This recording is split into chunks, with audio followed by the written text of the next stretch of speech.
जय हिंद दोस्तों, नमस्कार। आज की अभी की सबसे बड़ी खबर आ रही है, जहां पर प्रधानमंत्री नरेंद्र मोदी जी और रशिया के राष्ट्रपति पुतिन के बीच हुई बातचीत, डोनाल्ड ट्रंप के टैरिफ के बीच ये बातचीत कितना अहम है दोस्तों, किन मुद्दों पर हुई वार्तालाप। तो वहीं क्या पुतिन से बातचीत के बाद भारत ने अमेरिका से हथियार की खरीद पर लगा दी रोक, और क्या वाकई में रक्षा मंत्री राजनाथ सिंह जी का अमेरिका दौरा भी हुआ रद्द। दोस्तों सबसे पहले आपको खबर बताएंगे, वही सबसे बड़ी खबर बताएंगे, भारत के चिकन नेक के पास चीन को एयरबेस सौंप रहा था बांग्लादेश, जिसके बाद भारत ने इस पर कर दिया सबसे बड़ा खुलासा। जानकर आप भी हो जाएंगे गदगद दोस्तों कि कैसे अपना भारत अब हर मामले में काफी ज्यादा एक्टिव हो चुका है और लगातार भारत की मोदी सरकार देश विरोधी एक्टिविटीज पर लगाम लगा रही है दोस्तों, और धड़ाधड़ एक्शन ले रही है। सबसे बड़ी जानकारियां आज आपको बताने वाले हैं। वहीं दोस्तों दिल्ली में ऐसा क्या बोल गए फिलीपींस के राष्ट्रपति मार्कोस, जिससे आग बबूला हो गया चाइना।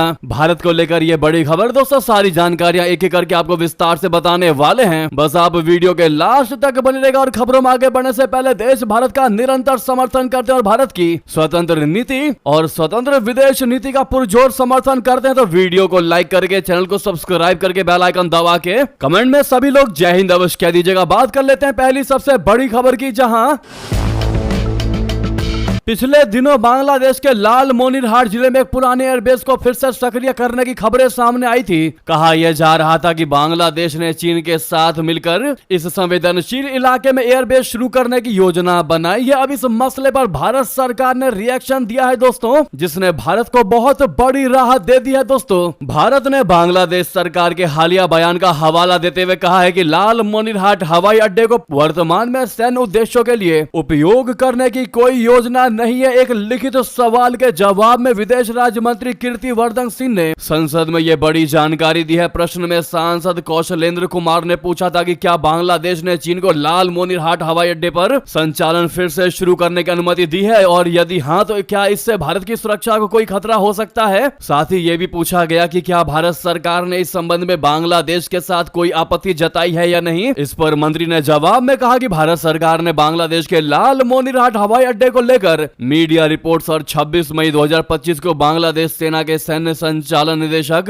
द्वारा दिए गए प्रेस ब्रीफिंग पर ध्यान दिया है। ब्रीफिंग में स्पष्ट किया गया कि वर्तमान में लालमोनिरहाट हवाई अड्डे को सैन्य उद्देश्यों के लिए उपयोग करने की कोई योजना नहीं है। उन्होंने आगे कहा कि भारत सरकार राष्ट्रीय सुरक्षा से संबंधित सभी घटनाक्रम पर नजर रख रही है और इसकी सुरक्षा सुनिश्चित करने के लिए सभी आवश्यक कदम उठा रही है। हालांकि यह स्पष्ट नहीं हुआ कि भारत ने बांग्लादेश के साथ इस मुद्दे पर औपचारिक आपत्ति दर्ज की है या नहीं की। दोस्तों सबसे पहले इस खबर को बताने के पीछे हमारा मकसद ये है कि ये जो जगह है वो भारत के लिए बहुत ही ज्यादा सेंसिटिव, बहुत ही ज्यादा संवेदनशील है। ये एयरबेस भारत के रणनीतिक रूप से महत्वपूर्ण सिलीगुड़ी कॉरिडोर, जिसे चिकन नेक के नाम से जाना जाता है, इसके बेहद करीब है। इस घटनाक्रम ने भारत की सुरक्षा चिंताओं को बहुत ज्यादा बढ़ा दिया है, क्योंकि ये क्षेत्र भारत की मुख्य भूमि को पूर्वोत्तर राज्यों से जोड़ने वाला एकमात्र संकरा गलियारा है। अगर इस क्षेत्र में यानी लालमोनिरहाट में चीन की मौजूदगी हो जाए तो इससे क्षेत्र में सैन्य संतुलन बिगड़ सकता है। विशेषज्ञों का यहां तक मानना है कि ये एयरबेस भविष्य में न केवल सैन्य ठिकाने के रूप में बल्कि एक खुफिया केंद्र या कूटनीतिक दबाव बिंदु के रूप में भी इस्तेमाल हो सकता है। दोस्तों ऐसे में भारत ने यह जानकारी देकर हर किसी के दिल को शांति दे दिया है दोस्तों, वरना हर कोई यह सोच रहा था कि अगर इस क्षेत्र में चीन की सैन्य उपस्थिति हो गई तो भारत के लिए बहुत बड़ा खतरा होता। दिन रात भारत को टेंशन लेने की आवश्यकता पड़ती, लेकिन अब इस बयान के बाद एक भारतीय राहत की सांस ले रहे हैं कि चलो भारत के चिकन नेक के पास चीन का कोई भी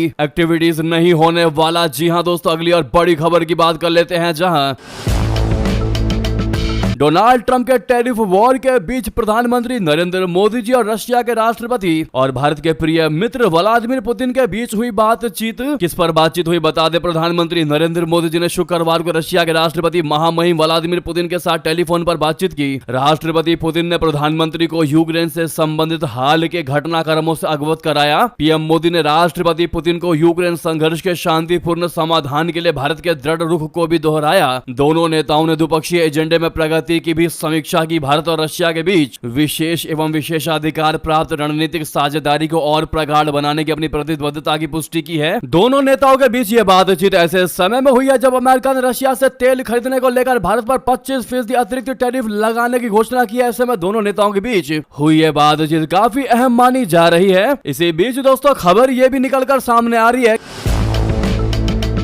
कि भारत ने अमेरिका से हथियार विमानों की खरीद रोकी है और रक्षा मंत्री राजनाथ सिंह जी का अमेरिका दौरा भी रद्द हुआ है। लेकिन इस पर सरकार ने बड़ा खुलासा किया है। दोस्तों पहले आपको रिपोर्ट बताते हैं। एक मीडिया संस्थान ने यह दावा किया है कि भारत ने अमेरिका से हथियार और विमान खरीदने की अपनी योजना को टाल दिया है। साथ ही साथ रक्षा मंत्री राजनाथ सिंह जी का आगामी वॉशिंगटन दौरा भी रद्द कर दिया है। कहा यह गया है कि डोनाल्ड ट्रंप से कि भारतीय सामानों पर 50% टैरिफ लगाने की घोषणा के बाद भारत की ओर से यह कदम उठाया गया है। भारत सरकार ने हालांकि इस रिपोर्ट का खंडन किया है, लेकिन इसने दुनिया का बहुत सही तरीके से अचानक से ध्यान खींच डाला कि भारत ने वाकई में बड़ा एक्शन लिया है। पाकिस्तानी एक्सपर्ट ने इसे साहसिक फैसला बताते हुए प्रधानमंत्री नरेंद्र मोदी जी की जमकर तारीफ भी की। उन्होंने इसे भारत का महाशक्ति बनने की ओर कदम कहा। पाकिस्तान ने कहा कि भारत ने अगर यह फैसला लिया है तो उसने वाकई में विश्व गुरु सुपर पावर बनने जैसा फैसला लिया है और इससे भारत को सुपर पावर बनने से कोई रोक भी नहीं सकता। और उन्होंने इस भारत का महाशक्ति बनने की ओर पहला कदम बता दिया है। दोस्तों पाकिस्तान के लेखक और राजनीतिक विश्लेषक जावेद हसन ने अमेरिका के सामने कड़े फैसले लेने के लिए भारत सरकार को सराहा। उन्होंने कहा है कि पाकिस्तान के सेना प्रमुख आसिम मुनीर और पीएम शहबाज शरीफ डोनाल्ड ट्रंप के सामने नतमस्तक दिखाई दे रहे हैं। वहीं भारत अपने लोगों के हितों का ध्यान में रखते हुए कड़े से कड़ा फैसला ले रहा है। भारत नहीं देख रहा है कि वो सुपर पावर अमेरिका है या कोई और देश। भारत अपने हित में कार्य कर रहा है, लेकिन हमारे देश के हुक्मरान की तरह नहीं कि वो पाकिस्तान में इतने बड़े पद पर होने के बावजूद भी डोनाल्ड ट्रंप के चरणों में जाकर गिरे हुए हैं, नतमस्तक हो चुके हैं। हालांकि दोस्तों भारत ने इन खबरों को, इन अटकलों को खारिज किया है, लेकिन हमारा सवाल आपसे यही है दोस्तों कि क्या भारत को यह कदम उठाने चाहिए? क्योंकि ऐसा नहीं है कि अमेरिका से भारत व्यापार नहीं करेगा तो भारत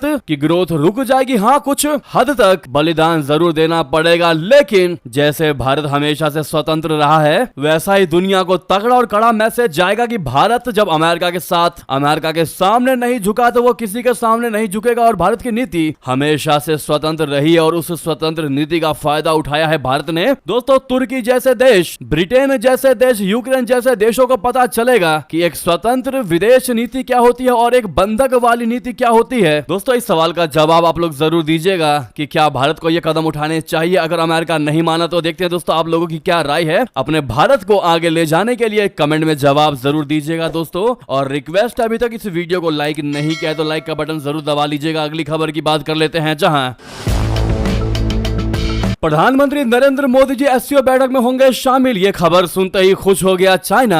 अब जिनपिंग का भोपू ने शुरू कर दी भारत की तारीफ करना। बता दें प्रधानमंत्री नरेंद्र मोदी जी इस महीने के आखिरी में शंघाई सहयोग संगठन यानी एससीओ के शिखर सम्मेलन में शामिल होने के लिए चीन का दौरा कर सकते हैं। हालांकि अभी तक किसी भी पक्ष ने आधिकारिक तौर पर पीएम मोदी की यात्रा को लेकर पुष्टि नहीं की है, लेकिन सरकार के सूत्रों का कहना है कि शिखर सम्मेलन में भारतीय प्रधानमंत्री की यात्रा को लेकर तैयारियां जोरों शोरों से चल रही है। एससीओ शिखर सम्मेलन चीन के तियानजिन में 31 अगस्त 1 सितंबर को हो रहा है, जिसकी मेजबानी शी जिनपिंग करने वाले हैं। प्रधानमंत्री मोदी जी के दौरे की खबरों को चीनी मीडिया खुश नजर आ रहा है। चीन की सरकार के मुखपत्र कहे जाने वाले ग्लोबल टाइम्स ने तो इस पर पूरा लेख लिख दिया। जी हां, ग्लोबल टाइम्स ने प्रधानमंत्री मोदी जी के संभावित चीनी दौरे की खबर के साथ भारत चीन के संबंधों को फिर से बेहतर करने पर जोर दिया है। इसमें अमेरिकी पत्रिका द डिप्लोमैट की टिप्पणी का हवाला दिया गया है कि अब समय आ गया है कि दोनों पड़ोसी एक और दौर की बातचीत की संभावना तलाशें। इसमें कहा गया है कि चीन और भारत मिलकर दुनिया की 1/3 आबादी का प्रतिनिधित्व करते हैं और दोनों की अर्थव्यवस्थाएं और उनका प्रभाव बढ़ रहा है। भारत और चीन के संबंधों में उतार 2020 में गलवान में सीमा संघर्ष के बाद आया, जिसके बाद रिश्तों में लंबे समय तक उदासी बनी रही। वहीं अक्टूबर 2024 में कजान में चीनी और भारतीय नेतृत्व के बीच बैठक ने संबंधों को फिर से शुरू करने की नींव रखी।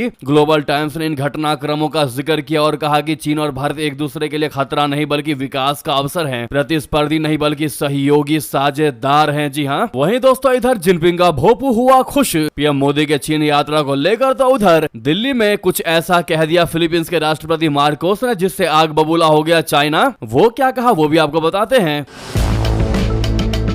भारत दौरे पर आए फिलीपींस के राष्ट्रपति फर्डिनैंड मार्कोस जूनियर के एक बयान पर चीन आग बबूला हो गया। दरअसल नई दिल्ली में एक सवाल के जवाब में फिलीपींस के राष्ट्रपति मार्कोस ने जंग की स्थिति में ताइवान के साथ खड़े रहने की बात कह दी, जिस पर चीन भड़क गया। चीन का कहना है कि फिलीपींस आग से खेल रहा है। चीनी विदेश मंत्रालय के प्रवक्ता का कहना है कि ताइवान हमारा आंतरिक मामला है। मनीला इस पर बयान देकर स्थिति को खराब करने की कवायद कर रहा है, उसे इसका खामियाजा भुगतना ही पड़ेगा। नई दिल्ली में एक इंटरव्यू के दौरान मार्कोस ने कहा कि अगर ताइवान को लेकर अमेरिका और चीन आपस में जंग लड़ता है तो ना चाहते हुए भी हमें जंग में कूदना पड़ेगा। मार्कोस के मुताबिक अपनी भौतिक और भौगोलिक क्षेत्रों की रक्षा करना हमारा कर्तव्य है। मार्कोस ने कहा कि चीन विस्तारवादी सिद्धांत पर आगे बढ़ रहा है। एक तरफ जहां ताइवान की घेराबंदी कर रहा है, वहीं दूसरी तरफ दक्षिण चीन सागर में लगातार अपने जहाजों की संख्या बढ़ा रहा है। चीन उकसावे की कार्रवाई कर रहा है। फिलीपींस ताइवान को अब तक एक संप्रभु राष्ट्र नहीं मान रहा था, लेकिन अब उसका रुख बदल गया है, जिसने चीन की टेंशन बढ़ा दी है। शुक्रवार को चीन के विदेश मंत्रालय ने अपने बयान में कहा कि फिलीपींस आग से खेल रहा है और उसे